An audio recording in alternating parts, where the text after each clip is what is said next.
agenda as presented and/or amended at this meeting. Got a motion, Mike? Second, John. All in favor? Aye. Opposed? Motion carries 7-0. Can I have a motion to accept the minutes of December 13th, 2021, business meeting as presented? Motion, please. Sue, second. Mike? All in favor? Aye. Any opposed? Motion carries 7-0. Statements and presentations.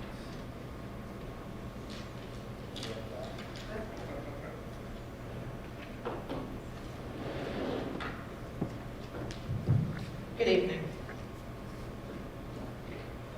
Just an update for the board that the minimum wage increase went into effect January 1st. And it is now $13.20 an hour. Each July, the board approves the minimum wage as is set, but it does go up. There's no board action necessary, but just wanted to acknowledge that. The elementary school cafeteria renovation is moving ahead. We are full steam ahead. We're out for bid right now, hoping to get some good contractors. I think it went out to 15 or 18 people, different companies. So hopefully we get some good pricing back. So that renovation is expected to take place in summer 2022. So by fall, our elementary students will have their new cafeteria. I will say that the project was spec'd and the numbers that were budgeted are from about 4 or 5 years ago. And as we all know, that there has been high rates of inflation and the cost of equipment has gone up. So, and some colleagues that have also recently bid a project, they said that the numbers came back in 30% higher than what they had budgeted. So if that's the case, we'll be going back to the drawing board for some of the things and having to set priorities. But we will be getting the project done. Looking ahead, the COVID numbers are coming down, but as you know, any events that we have take weeks and sometimes months to plan.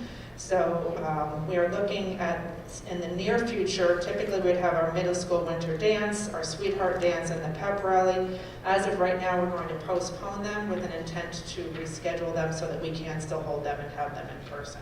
We want to give our kids that experience as much as possible when it's safe to do so. February conferences are on as scheduled. In person or virtual will depend on the 7-day COVID rate. And then the March 3rd basketball game, community student staff basketball game, we are going to wait to decide.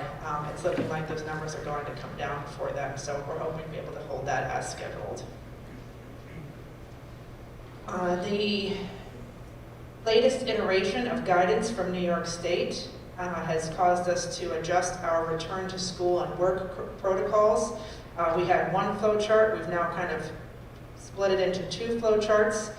We have, if the individual has COVID symptoms, what they would need to return to school if they take a COVID test, if they don't take a COVID test, or if they get diagnosed with something else.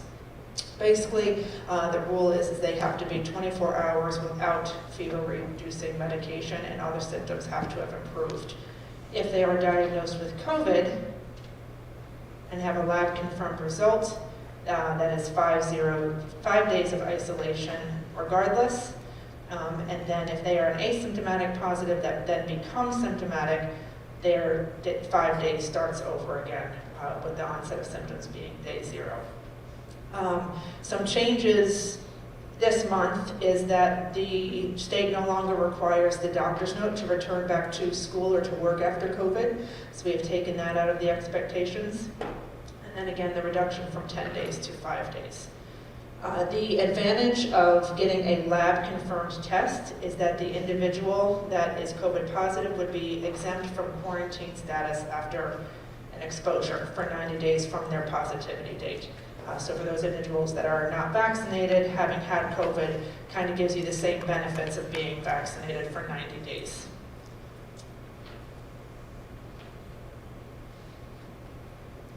General COVID update, the numbers have much improved from 2 weeks ago. We came back in January, and there was a little bit chaotic. Very high numbers, as it was across the region, across the state, and across the nation. In district cases, we have current 6 cases, which is 0.99%. And historical from September 1st until now, we have 131 cases, which is 21% of our population. And when I did that math recently, I was very surprised to say that 20% of our total population, students, staff, teachers, have had COVID this year since September 1st. It just tells you how virulent these most recent strains are. The yesterday average positivity rate for New York State Department of Health was 11.3%, and the 7-day average is down to 13.9%.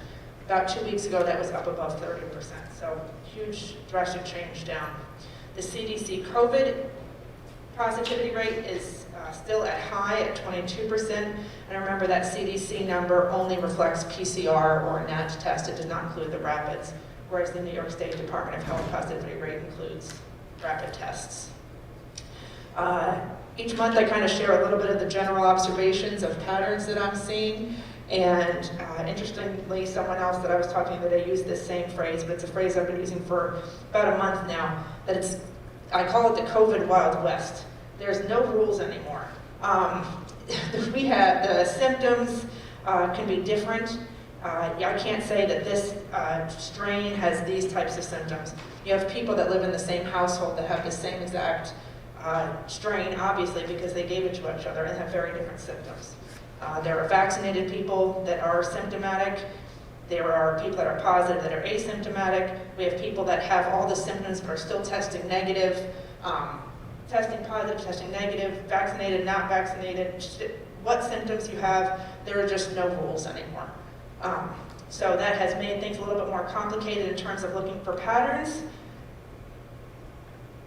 But as I said, the numbers are coming down. So we're hoping that we are reaching the end of this peak and hopefully soon the end of the pandemic. Just a resources update. I was in communication with Orange County Executive Steve Newhouse last week, and he delivered N95 masks to us. I did deliver about a third of those masks to the teachers for the teachers union, for the teachers, and the rest will be distributing to other staff members and to students. We'll also be keeping some of them so that if people are coming back after being diagnosed with COVID for days 6 through 10 and they have to be here and wearing a well-fitted mask, then we'll provide them with an N95 mask, should they want it. We're not going to force any particular mask on anybody. New York State has been delivering rapid at-home tests to us. We've been getting weekly deliveries of COVID tests, and so originally it was a very small amount, and so I was keeping them for the Test to Stay initiative. The Test to Stay initiative is where a non-vaccinated individual that's exposed could stay at school if the parent chose to have their child tested. So we're going to use some of them for Test to Stay. We've also begun using them for individuals that are symptomatic while they're here at school as an initial screening tool. And then as we progress and we know that we're not going to use some, we will be handing them out to staff and to students and to families as well. In addition, those rapid at-home tests are not considered lab confirmed, so they really are just for informational purposes. We do have lab-confirmed weekly PCR testing available for any staff or student, including our high school students, and we offer that every Monday and Tuesday here in district. We have had some high school students in the past come in.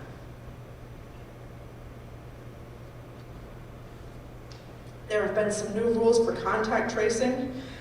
Essentially, New York State has announced that they are no longer contact tracing, and there is a Q&A where it says, do schools need to contact trace? And the first word in that answer was no, and then it went on and it had 2 paragraphs that described contact tracing. Essentially we do still need to do all of the contact tracing that we typically do. It just no longer gets reported to the state. We do identify first contacts. Those same rules still apply. We notify the parents, and then we give them the option to test to stay or to go home. I will say that with the recent changes of the 5 days, as well as combined with the length of time that it takes to get their test results back, oftentimes we find out if someone's a first contact and it's either on day 5 or on day 6. So they're either on their last day of quarantine or it's their quarantine period would already be over. So that's something we're navigating through as the turnaround times for the tests get smaller or shorter. I imagine that we will have more students identified in the test to stay. As I stated earlier, the isolation and quarantine length has been shortened to 5 days, but can be extended up to 10 days, especially if you develop symptoms or if your symptoms worsen or are not improving. And then test to stay, the rules came out. It was a test to stay protocol, again, for those that are not vaccinated, that are exposed, so that they can continue to come to school. When the state issued those guidelines, it was over a 7-day period that we would administer tests. They have not updated the test to stay guidance to reflect the new 5-day quarantine window. So that is supposed to be coming, but we have not received it yet. So what we have been doing in the meantime is saying that if your child is identified for test to stay, we will just test every other day for the 5-day period. And meanwhile, we're waiting for the new guidance. Again. Questions from the board on any of that so far?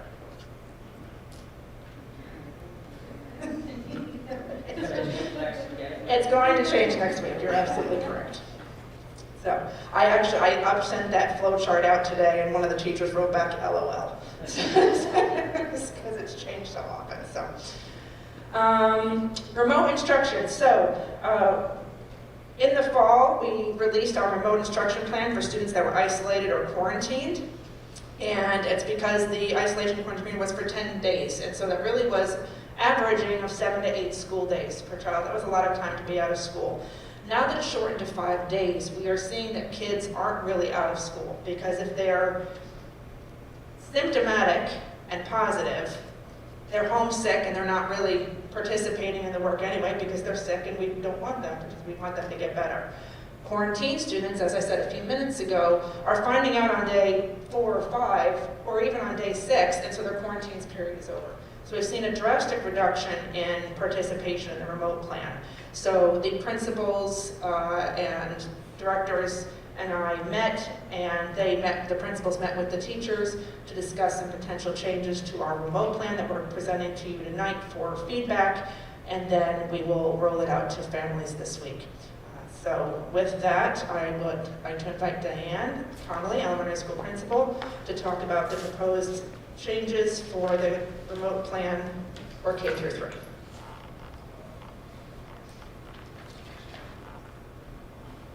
Good evening.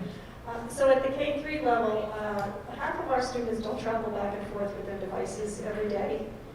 So we're looking to make a shift there.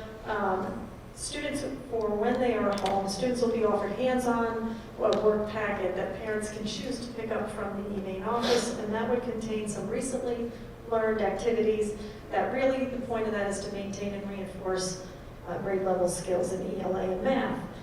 And then at the same time, if a student is absent, the teacher would start a folder on the side that would collect the actual new learning, new classwork that the student had missed.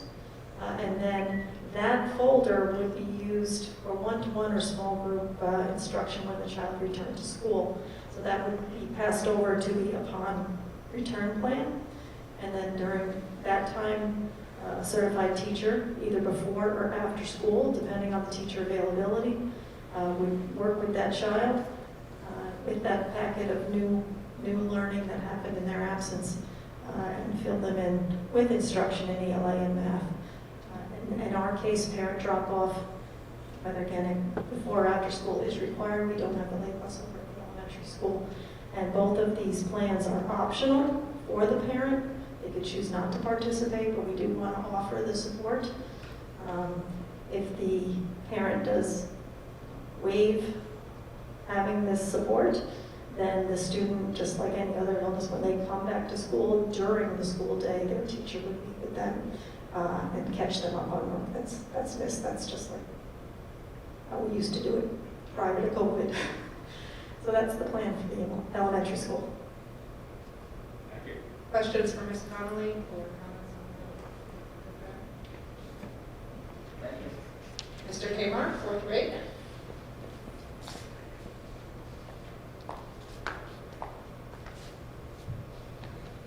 So there's not much different between the K-3 and the 4-8 plan. The only thing that I would highlight to point out on the at-home plan on the 4-8 side of things is that all of our classrooms are operating off of the Google platform. So traditionally speaking now, when a student is out, they're going to receive their work through the Google Classroom. So while a student is at home, they'll be able to receive their assignments right on the Google platform, and then certainly if there's a hard copy of materials, whether it's a packet or a book, something that they might actually physically need at home, we would provide that as needed. And then of course, just like Mrs. Connolly stated, it would be review content or to-date information that can be done through modeling. You know, for example, here's the math problem, here's how to solve it, here's the questions that we need you to work on. And then anything that the students couldn't get independently would be made up with the classroom teacher upon their return. And then the upon return plan, I think, is identical to the elementary model with the hour of after school support per day missed. So those are the differences in the plan. And do you have any questions for 4-8? All right, thank you. Thank you. Thank you.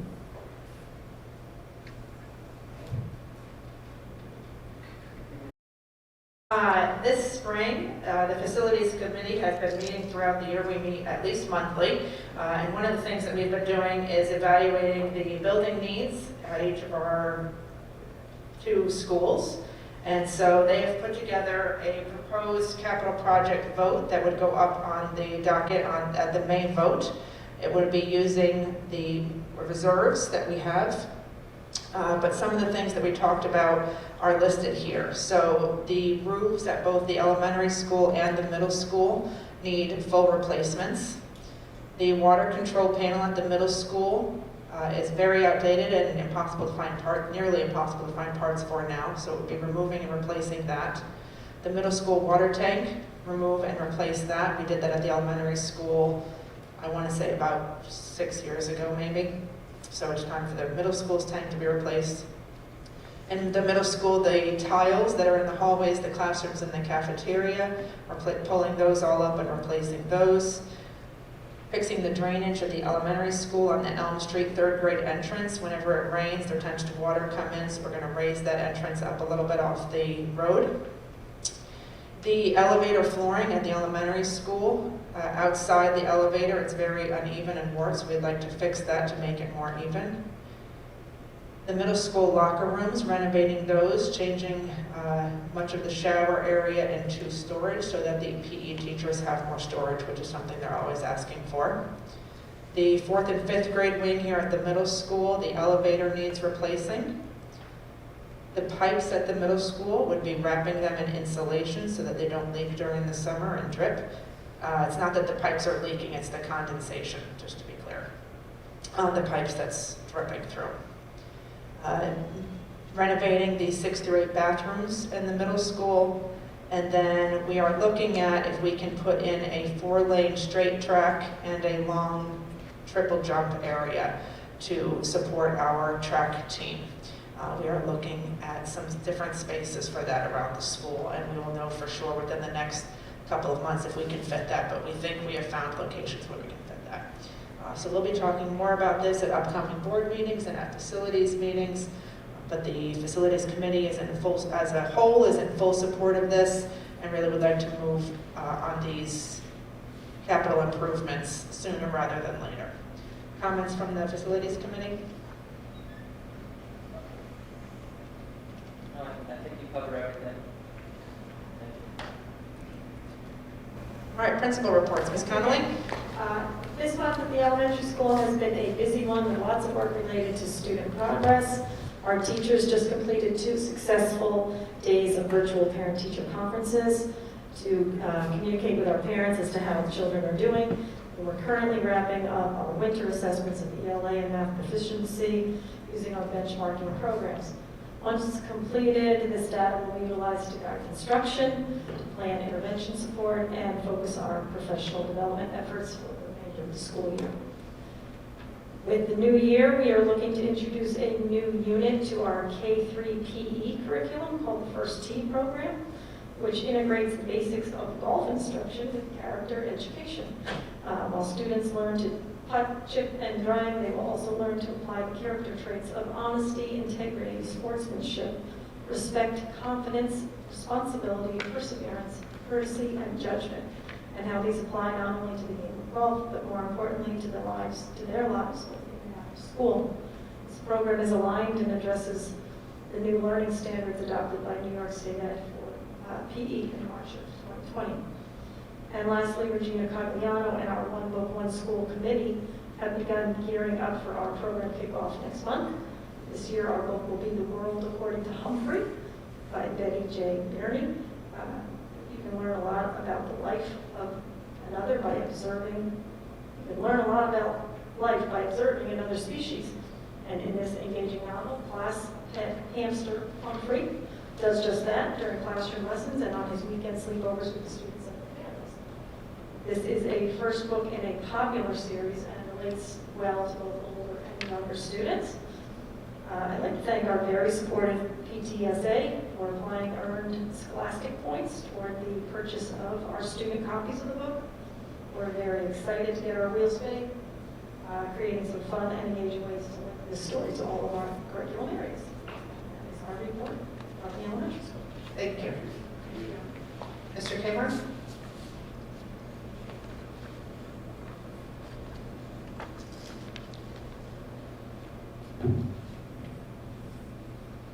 Good evening.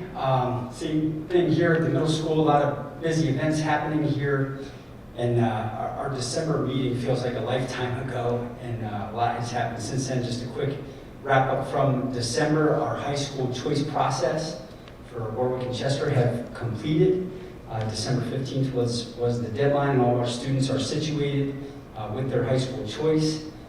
The winter concert was a great success. We want to thank Mrs. Kroll and Mr. Compton for all their work with the music department, our chorus and band. They're probably most affected with our COVID protocols and performances, and they really just put in a great deal of effort to pull those off. Just an update to the board, we did have a fire inspection here at the school on the first week of January. A shout out to Mr. Portis and his team. Just a fantastic job. We got great reviews on the inspection. Restart. This is our One Book, One School initiative that kicked off as we came out of the holiday break. It's from Gordon Corman, and just a really fantastic book considering everything that's going on in our current environment. And you couldn't pick a better book for what we've been dealing with. Thinking about our students and all that they're faced with, the different challenges, the SEL component that we're always concerned about as a district, really touched on all of those areas here in this book. Chase, the main character, is one of the stars of the school, but is also, for lack of a better word, a bit of a jerk. He's the school bully and really not well liked, but he has a fall where he hits his head and gets amnesia. So as he comes back to school, he's learning about his new life and who he was and all the things that he didn't like through his interactions with others. So really just a powerful book, and then of course he has the chance to restart things. That was our message to our students as we've come in out of the break, getting a restart on the school year. January is just a great time to do that. Mrs. Auerfeld, our school librarian, and her committee put together a great program to share out the book with a teaser featuring Superintendent Haddon, a morning homeroom with an activity where the kids got really excited about the book, and then of course we've been reading it here all month. The book is going to wrap up here in the coming weeks, and tomorrow we have a guest presenter coming to speak to the students, Charlie the Spaniard Brenneman. Really looking forward to that. I spent a lot of time talking with Charlie about his presentation and being able to tie in the things that we're looking for here as a school in with the book. And Charlie's just a unique guy. He's a UFC fighter. He was a high school Spanish teacher, reality show winner, and currently his work, he's a brilliant guy. He runs a podcast on books, of all things. So that's the tie-in with our literacy work, and he was really able to, he read Restart, and he's going to tie those messages into his work on positivity, anti-bullying, thinking about, I was able to share some of the things that we've dealt with here with technology, and TikTok, and all of those different kinds of things. So he'll be able to really tie that all together. We were able to meet with each grade level, thinking about Restart to talk about our code of conduct and expectations here at the school.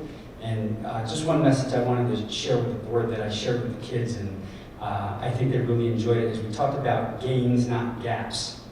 So much of what we talk about with COVID, we have gaps here with our educational process, and we're aware of that and we're tackling that. But we'd rather also focus on the gains. And I share with the kids the metrics that Fortune 500 companies look for in their current employees, our future, our students now. And you think about grit, resilience, problem solving, teamwork, overcoming obstacles. And our kids are getting real life experience through the COVID process in doing that. So while a lot of principals at our meetings are talking about gaps and all the difficulties here, we're focusing on gains. And I'll tell you, the kids walked out of here like 8 feet tall with their chests out and ready to attack the day. Because truly, you think about our educators and our students have been faced with so many great challenges, and they've just met each one of them with grit and resilience, and anything we throw at them, they come back stronger. So just really proud of all of them. Quick update on athletics. Our basketball teams, our boys and girls, are having fantastic seasons.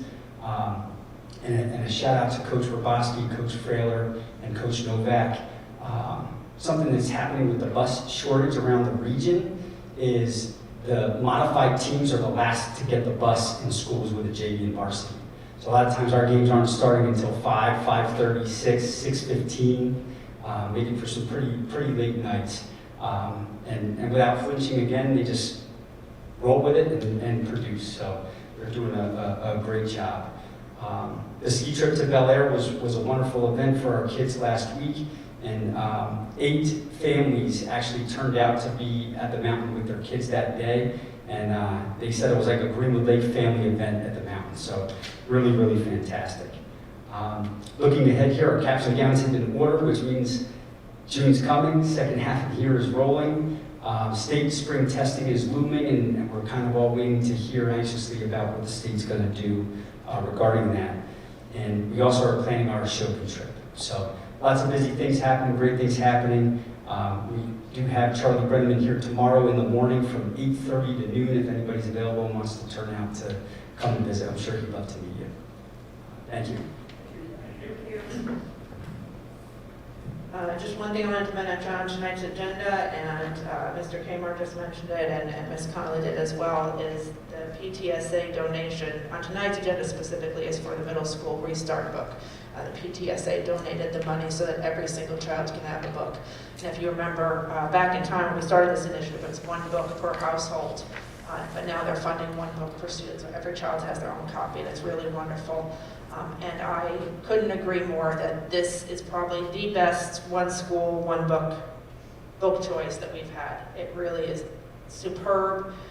Parents that are at home, if you happen to be watching this, I highly encourage you to read it and then talk about it with your kid. We had some great conversations in our house around it. And then just one final thing, I always end with thank you to the board for your time and your support, but I just wanted to reflect a little bit on this morning's, just very briefly, this morning's event. There was a strong odor in the school. It smelled a little bit about kind of like burning paper.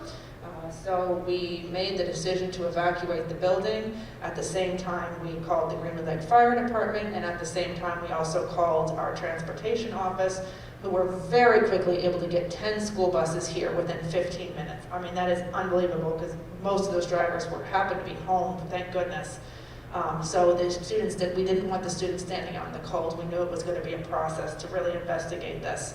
So the 10 school buses arrived, the kids were outside about 10 minutes. The students were able to get their coats and gloves and their outer gear before they went outside because there was no real active emergency. There was no burning fire, there wasn't anything. So We allowed students to go back to their homerooms, or to their lockers, grab their things before they went outside.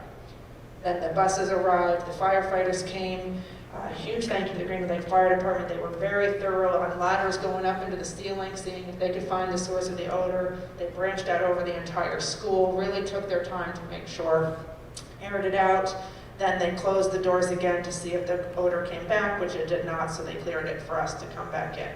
Our teachers and our staff did an amazing job keeping our students calm and organized. It was not a typical fire drill or evacuation. It wasn't a thread or an active shooter drill or anything. It was very different, but everyone did an excellent job. And then again, our transportation staff, just absolutely superb that they were able to get here so fast and support our kids. And all in all, it was about an hour that our students were out of the building, but they were warm on buses, and then we came back in and were able to resume our day flawlessly. And Principal Kamar ran that from start to finish with the students and managing that, and just outstanding leadership here at the middle school, keeping everybody on task and calm, and we did it. So thank you, Mr. Kamar, and teachers and staff, and bus drivers, and students, and Green Lake Fire Department. Yes, thank you, everyone involved in that. That was a great job. That's it. All right. District liaison reports. Patty, forward.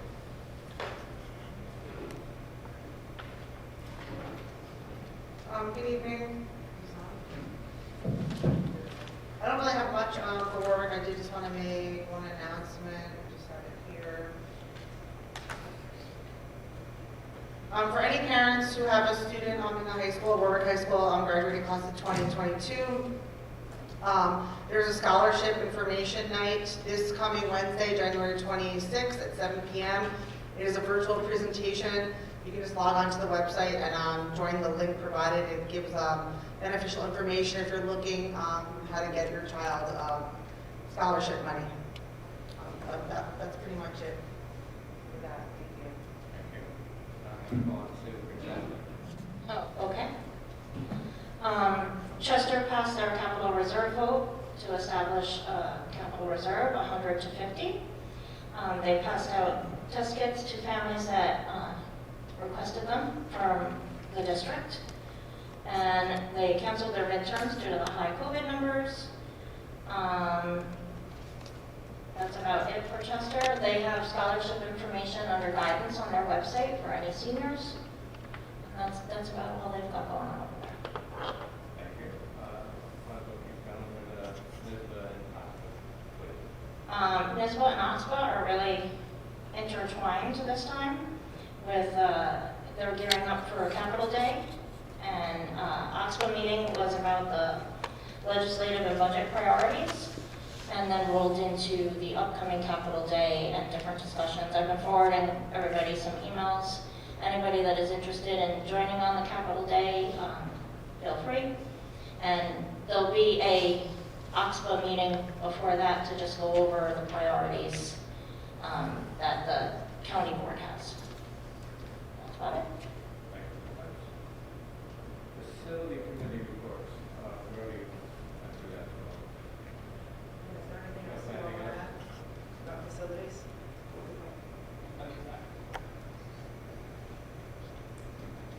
Just say, maybe in addition to the cafeteria at the elementary school, we are still waiting for bids for the steps in the back to get those replaced. New cement steps and railings, and then just that we did have Culligan come in and flush the water softener again, and those tests did come back, and they were both clean. So now we're getting one more test before we can hopefully use the actual water softener here at the middle school. Thank you. Audit committee reports. Aaron? Budget committee has that. Correct. Policy committee? We're reviewing the new section 8,000, 9,000. We'll be reviewing that. Then we'll read through it. That's coming up. This is the end. After Yes. this, we will be able to have a whole policy Right. new. The light at the end of the tunnel.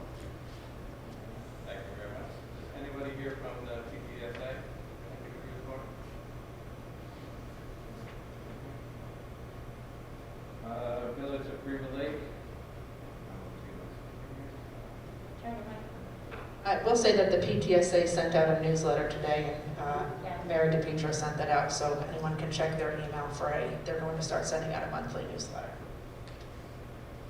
Village-wise, I know they have, with the carnival coming up, I don't know the exact date of that, but they have President's weekend? so that'll be a big event, so hopefully everybody can join that. They also have test kits Yeah, I saw that today too. that are available to be picked up. It's on their Facebook page and I believe their website, that they've been allowed kits from the county, how they're being distributed, and then what's left, and how it's available to the community. And it's available to the school district, not just Village Green. Thank you. Moving on, correspondence, the board, next meeting. Public statement to just close the floor. Anybody would like to address the board?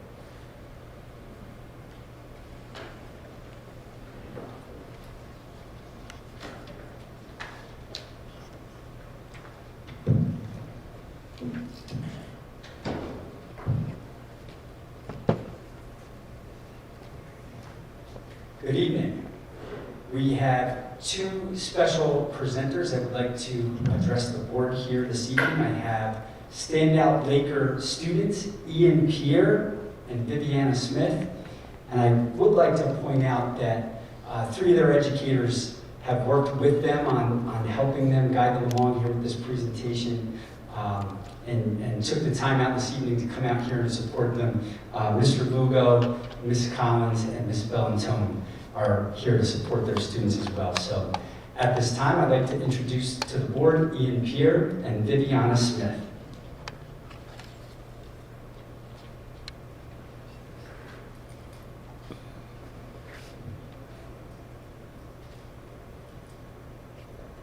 We are here for a spring fishing club proposal.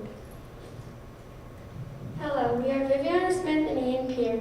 We are here to represent over 35 students in fishing club. The benefits of fishing club. Fishing club is a fun activity we can do outside together. We get to learn about different kinds of fish. We can make new friends and it's a fun experience. Fishing club is a fun outdoor activity to do after school. It is a good learning experience. These are some of the pictures that Ms. Beltoni took of us catching fish. Many of us catch more than one every day.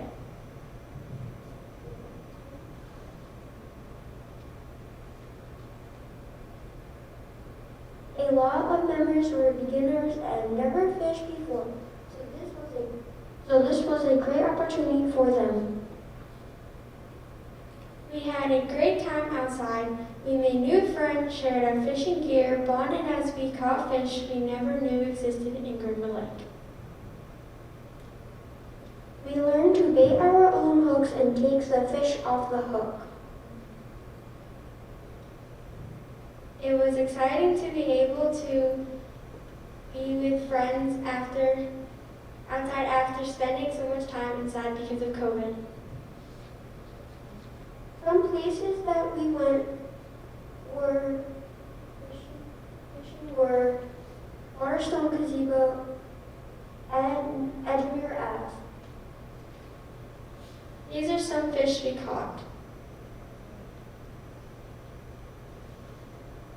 Learning steps. We learned steps on how to fish. We learned how to take a hook out of a fish's mouth safely.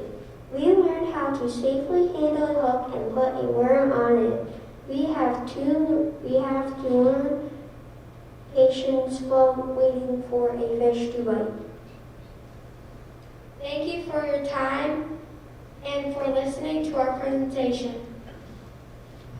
We hope that you will consider a spring fishing club. Thank you, Board of Education. Thank you very much.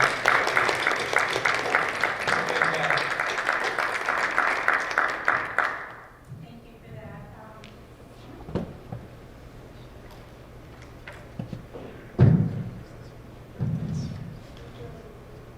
Ian and Viviana made this also. We'll have let you pass that around. That's from them on some of the work that they did in the fishing club. And did the Board of Ed, did anybody have any questions for Ian or Viviana? How many fish did you catch? Some of us caught more than others, but most of all, our limit was 35 fish altogether. Wow. Good job. Give you credit for hooking that worm on, I can't. What did you find as the best bait to catch the fish with? Waiting and patience. Nation is delighted to hear from you. We are so pleased your enthusiasm. We are so pleased with your enthusiastic, you being enthusiastic about continuing the fishing club this spring.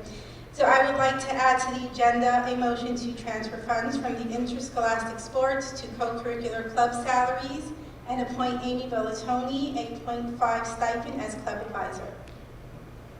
Motion, please. John, second Karen, all in favor? Aye. Any opposed? Motion carries 7-0. Congratulations.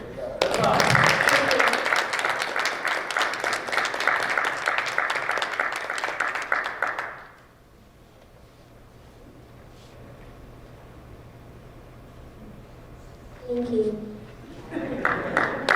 But before they go back to their seats, I do have a Laker Leader Certificate here, each for Viviana and for Ian. And it says this certificate is presented to Viviana Smith and Ian Pierre as an acknowledgement of your outstanding leadership. These students both took so much time to put this together, this great initiative with their advisors. They worked hard on these slides. They came down and practiced. They worked with a microphone. This took a lot of bravery and courage to do, and we're really proud of you guys. Congratulations.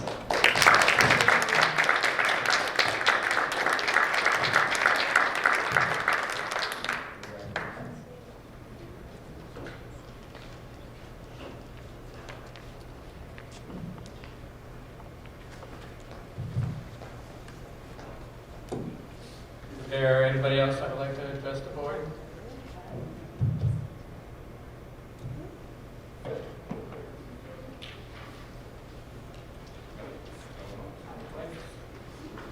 All right, moving on. As their principal, though, I do need to excuse them. They have homework to do. I know they want to stay, but we're gonna let them go to get that work done. All right? All right, number 7, financial reports and warrants.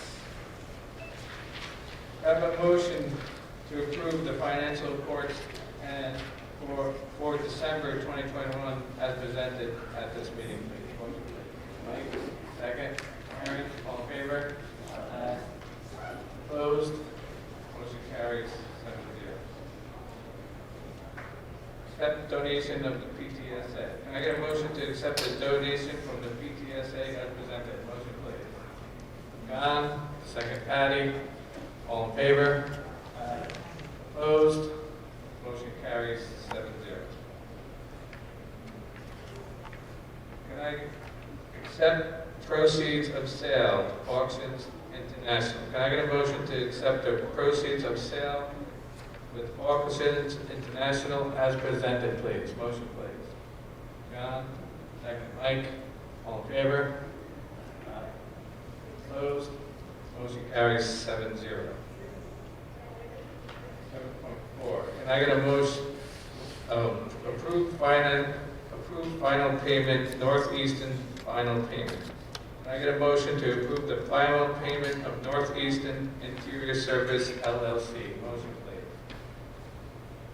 Mike, second. John, all in favor? Opposed? Motion carries 7-0. Approved final payment for KG&D Architects. Can I get a motion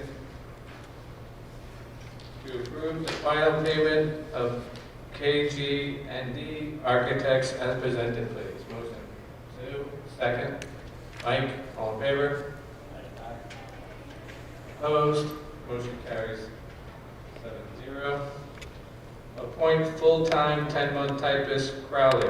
Can I get a motion to appoint Rosemary Crowley as full-time 10-month typist as presented, please. Motion, please. Mike, second. John, all in favor? Opposed? Motion carries 7-0. Appoint certified substitution teacher Graff. Can I get a motion to appoint Sarah Graff as certified substitute teacher, please? Motion, please. Mike? Second. Michelle, all in favor? Opposed? Motion carries 7-0. Appoint substitute cafeteria worker. Can I get a motion to appoint Erica Negron as substitute cafeteria worker as presented, please? Motion. Sue, second. Mike, all in favor? Opposed? Motion carries 7-0. Approve extension leave and replacement appointment Ryan. Can I get a motion to extend the leave of replacement appointment of Kara Ryan as presented, please? Motion, please. John, second. Sue, all in favor? Opposed? Motion carries 7-0. Accept recommendation of CSE and CPSE meetings. Can I get a motion to accept the CSE and CPSE recommendations as presented at this meeting, please? Mike? Second. Sue, all in favor? Opposed? Motion carries 7-0. All right, we're gonna move into executive session. And the reason for executive session is the negotiations conducted pursuant to the Taylor law involving the GLTA and the union. Can I get a motion to go into executive session? Sue, second. Mike, all in favor? Opposed? Motion carries 7-0. We'll see you in a bit. No action will be taken